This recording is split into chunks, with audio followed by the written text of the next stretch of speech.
안녕하세요. 저는 법무법인 김해의 신보용 사무장입니다. 옆에 있는 분은 저희 부동산 부서를 매니징하는 아담 변호사님이시고요. 아담 슈나이러 변호사님이시고, 한인분들이 많이 거주하시는 뉴욕과 뉴저지 메트로 지역에는 콘도와 코업 매매가 활발히 이루어지고 있는데요. 매매 방법은 일반 하우스와 많이 다르지 않지만 콘도와 코업에 받는 별도의 절차가 있습니다. 먼저 콘도 쪽을 보자면 일반 하우스와 마찬가지로 컨트랙, 어터니 리뷰, 인스펙션, 모게지, 타이틀 리포트 같은 절차로 진행을 하지만 이와는 별도로 콘도 홈오너 어소시에이션에 대한 파이낸셜, 미닛, 버젯 같은 콘도 서류를 리뷰하게 됩니다. 이유는 콘도가 재정상으로 괜찮은지 확인이 필요하고요. 혹시 앞으로 메인터넌스 피가 오르거나 스페셜 어세스먼트 같은 추가 비용이 있는지 확인이 필요합니다. 물론 융자은행도 콘도에 대한 심사를 할 것이며 은행은 융자를 거절할 수도 있습니다. 그래서 모든 콘도가 은행에서 융자를 받을 수 있는 건 아니기에 콘도 구입에 앞서 사전 조사가 필요하십니다. 인스펙션 쪽은 매니지먼트 오피스에서 건물 관리를 해주기에 일반 하우스보다는 인스펙션 쪽으로는 큰 문제는 없는 편이고요. 그리고 클로징 때 3개월에서 5개월 정도의 메인터넌스 피를 내신다고 보면 되는데 이유는 대부분의 콘도 쪽에서 2개월에서 3개월 정도의 워킹 캐피탈이라는 펀드를 요청하는데 간단히 말씀드리면 콘도 쪽에 주는 돈이고요. 요 돈은 그 캐피탈 펀드에 들어가서 나중에 건물 수리, 보수, 유지 비용 등에 쓰이게 됩니다. 그리고 한 달치나 두 달치 메인터넌스 피를 미리 선불로 내시고요. 그리고 콘도에 따라서 무브 피와 무브 디파짓이 있을 수 있습니다. 그 위의 것은 일반 하우스와 비슷하다고 보시면 되고요. 클로징이 끝나면 디드와 타이틀 팔리스를 받습니다. 코업 쪽을 말씀드리면 코업은 코오퍼레이티브 하우싱 프로젝트의 약자인데 육안으로 보면 콘도나 코업이나 똑같은 아파트입니다. 하지만 가장 큰 차이점은 소유 형태이고요. 콘도는 fee simple이라 하여 일반 하우스처럼 디드를 넘겨받아 소유권을 행사하지만 코업은 디드 대신 스탁, 리스를 받아갖고 유닛에 할당된 스탁 쉐어만큼 점유권을 행사하게 됩니다. 간단하게 말씀드리면 유닛 오너는 맞으시나 부동산 소유자는 아니시고요. 그리고 코업 유닛을 사시기 위해서는 코업 보드의 어프로브를 받아야 됩니다. 인터뷰 하시고요. 또한 코업은 콘도와 다르게 렌트를 하기가 어렵습니다. 상황에 따라 코업 보드에서 테넌트를 인터뷰하고 렌트 승인을 해주기도 하는데요. 쉽지 않다고 보시면 됩니다. 물론 코업도 콘도와 마찬가지로 인스펙션도 하시고요. 융자도 얻으실 수 있으고요. 하지만 타이틀 팔리스는 부동산 구매는 아니고요. 인스펙션 쪽하고 이제 설치는 이제 이 셀러 쪽에 혹시 UCC, 린, 저지먼트 같은 그런 문제가 있는지 확인하고요. 양쪽 바이어와 셀러가 이제 준비가 되면 코업 변호사와 클로징 스케줄을 하고요. 코업 변호사 사무실에서 클로징을 하면서 셀러는 가지고 있던 오리지널 스탁하고 리스를 반납하고 그쪽에서 이제 파기를 하고 바이어는 이제 새로운 스탁과 리스를 받아서 이제 클로징을 마치게 됩니다. 제가 이렇게 간단하게 말씀드렸고요. Mr. Schneider, I just finished my presentation. Please give legal advice to viewers. Thank you so much, Bo. Ladies and gentlemen, as Bo said, my name is Adam Schneider. I'm the managing attorney of the real estate department at Kim & Bay, which is one of the prominent Korean-owned law firms in the Bergen County area. We do real estate and many other things, and I manage the real estate with Bo and our staff. Today we're going to talk about the differences between condominiums and co-ops. There are a lot of similarities between the two, but also there are a lot of very big differences. You can't, as a person buying a unit, really know the difference between them because a lot of co-ops are high-rise, a lot of condominiums are high-rises, but there's really a legal distinction between the two as well as a very, very big difference in terms of what you're actually buying. So we're going to talk about co-ops first. In a co-op, what you're buying are shares of a corporation, just like stock in IBM. In a condominium, you're actually buying your unit, plus you have a certain percentage of ownership of the rest of the condominium, what's called common elements, which are things outside the four walls of your unit. Again, in a co-op, you own the four walls in the unit only by the shares, but you're not responsible for the rest of the building except what's inside of your unit. So most co-ops are going to be high-rise. A lot of the condominiums are high-rise, some of them are townhouses. You can't really tell, but it's a legal term, and that determines your ownership interest. In a co-op, though, and in a condominium, When you start to buy the unit, it starts the same way. You go out with a realtor, you check on Craigslist, you find a unit you want to buy. Once you get to the point where you've made a decision, you're going to sign a contract. Once you sign a contract, you're going to move forward with an inspection, and also your lawyer is going to be taking a look at two things that are similar both for a condominium and a co-op, even though they may be called something different. Both a condominium and a co-op have financial records. They have minutes. And these are very critical for your lawyer to take a look at, because the minutes will tell you in the last 6 months what's been going on at that building. The financials will tell you what is the financial health of the building as of the most recent statements that are provided. In a co-op, you are a tenant. You own stock, but you also have to sign a lease with the building, and the lease determines what your rights and obligations are with the building. There are rules. You have to follow them. In a condominium, there's a master deed. And they're all big, long legal things that your lawyer has to look at, but they essentially say the same thing. This is what you have to do if you're going to buy and live in that building, and you have to follow the rules. The difference between a co-op and a condominium starts in terms of once you move forward and you know you're going to go ahead and try to buy it, what do you have to do?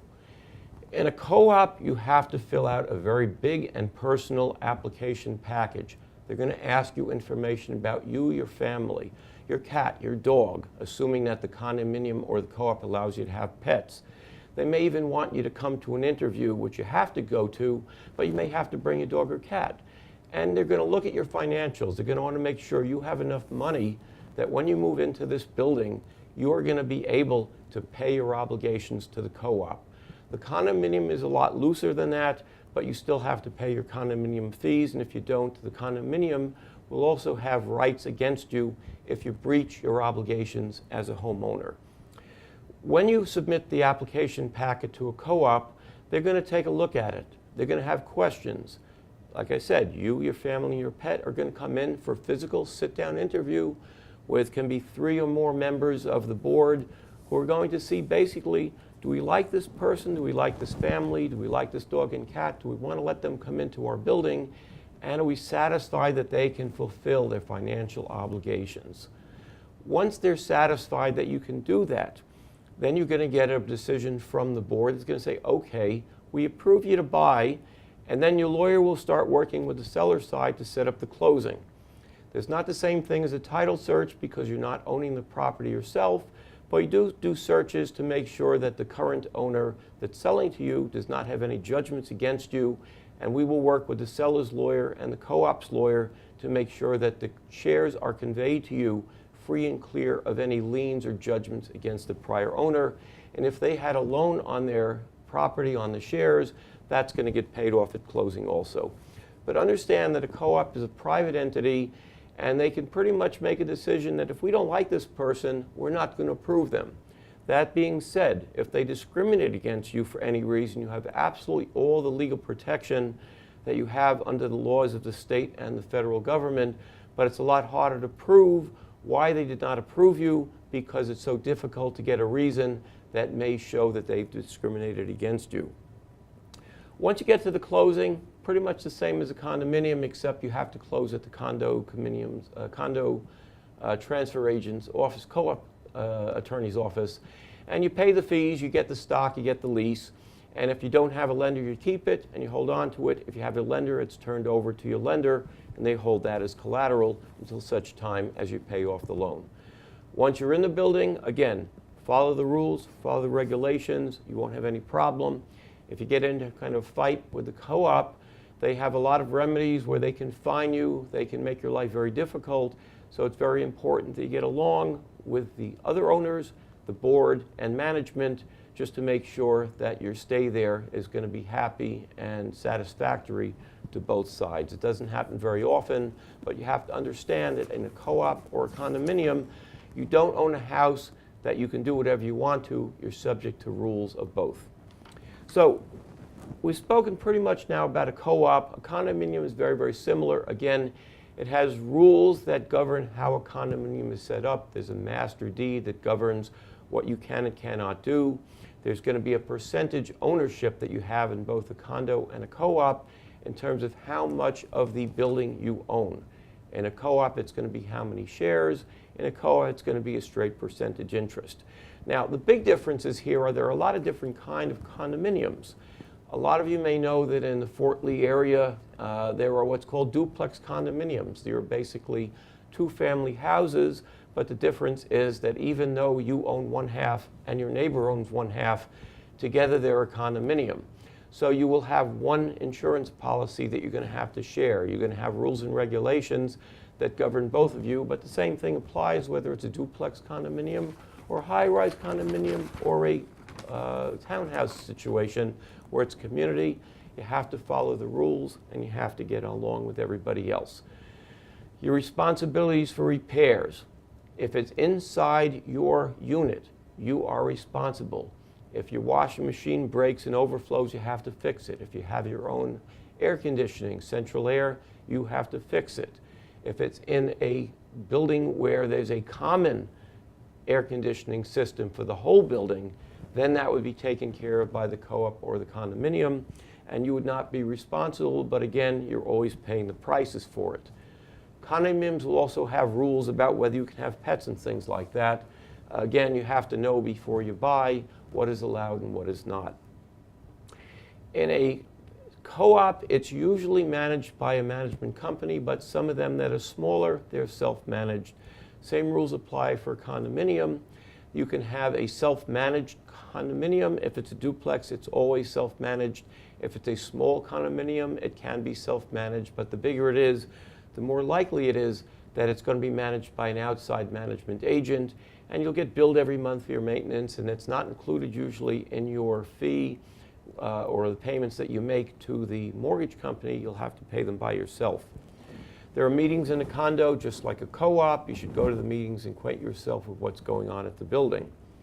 You have to have insurance in both a co-op and a condominium. You insure what's between the walls in terms of your property as well as liability. There's a co-op policy and there is a condo policy, but they're basically not very different. But you don't insure the whole building, so your policies are going to be much cheaper than if you own your own house. Maintenance, again, what's between the walls is yours, what's outside the walls is not. And in either a co-op or a condominium, they try to maintain what's called reserves for capital improvements. So depending on the scope of what the condominium or the co-op has to take care of, they will maintain a reserve fund. It can be many millions of dollars. It can be many, many dollars less than that.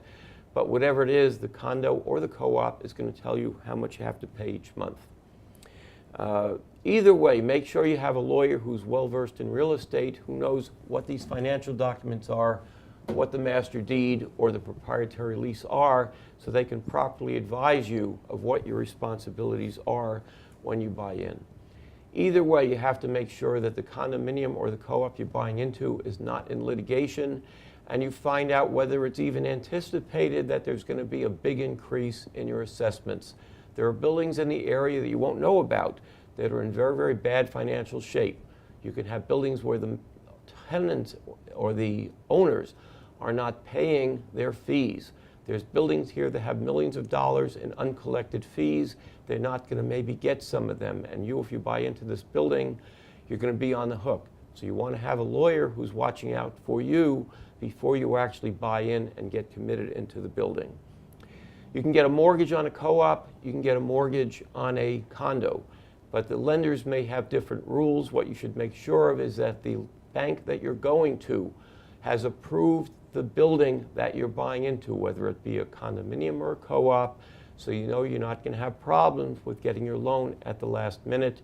And you should work with your lender and your realtor to make sure that the lender knows this is the project and is it approved before you wind up going too far in and then find out at the last minute that the bank says, wait a minute, there's something about this building we don't like.